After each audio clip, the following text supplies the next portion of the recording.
గౌరవ చంద్రబాబు నాయుడు గారికి నేను ఒకటే చెప్పదలుచుకున్నాను. అయ్యా ముఖ్యమంత్రి గారు, మీరు ఈరోజు హామీల మీద హామీలు ఇచ్చేసి దర్జాగా సీఎం సీటు ఎక్కేసి కూర్చొని ఉన్నారనుకుంటున్నారేమో. మరి మాకైతే తెలియదు సార్, మీరు రాజకీయం అంటే ఎంత దరిద్రంగా చేస్తారని, ఎంత ఇదిగా చేస్తారని మాకైతే తెలియదు సార్. సార్ మీకు నిజంగా మీ మనసాక్షికి, మీకు మనసాక్షి అనేది ఉందా? మీకు చిత్తశుద్ధి అనేది ఉందా సార్? ఎందుకు సార్ ఇట్లాంటి మబ్బి పెట్టే మాటలు చెప్తూ ఉంటారు ప్రజలకి? కనీసం ఒక్కటి కాకపోయినా ఒక్కడైనా చేయండి సార్.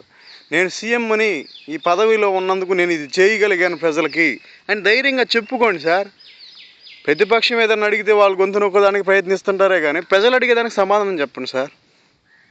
సార్ నేను మామూలుగా నేను మధ్యతరగతి వాడిని సార్. 2 ఎకరాల పొలం ఉంది. మా నాయన వ్యవసాయం చేసుకుంటాడు, మా తల్లి వ్యవసాయం చేసుకుంటాడు.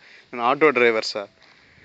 సార్ నాకు సంబంధించింది, నాకు బాధ కలిగిన అంశం ఏంటంటే నిరుద్యోగ వృత్తి అన్నారు. సార్ తీసేయండి సార్. అదేంటంటే చదువుకున్నారు కుర్రోళ్ళు, వాళ్ళు సార్ వాళ్ళ బాధలు ఏందో తీసేసండి. అది నాకు సంబంధించిన కేటగిరీ కాదు. వాళ్ళు నేను ప్రశ్నిస్తారు సార్, వెయిట్ చేయండి సార్. ఇప్పుడు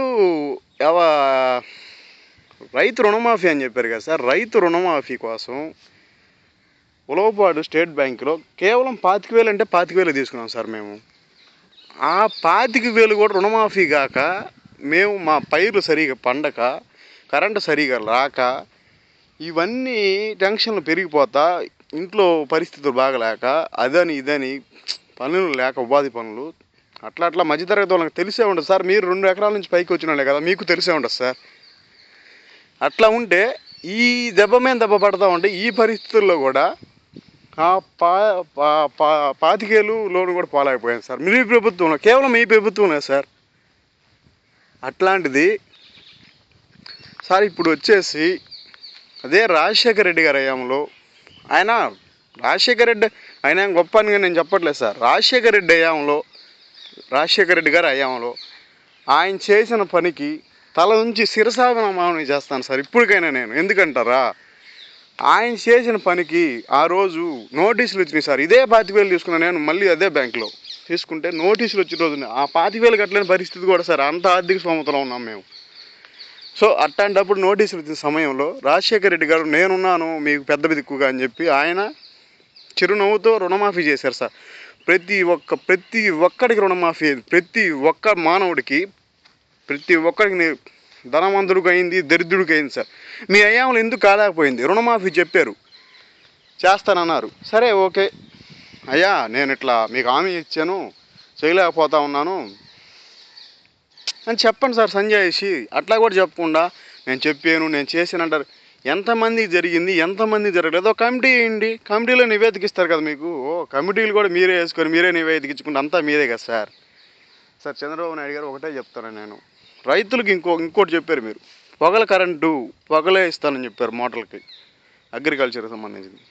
ఇవాళ తొంగలో దొక్కేశారు సార్. ఒక్కసారి డ్వాక్రా అక్క చెల్లెమ్మలను చూడండి సార్. డ్వాక్రా అక్క చెల్లెమ్మలకి పూర్తి రుణమాఫీ చేస్తారని చెప్పారు. చేశారా? చేయలా, విఫలమయ్యారు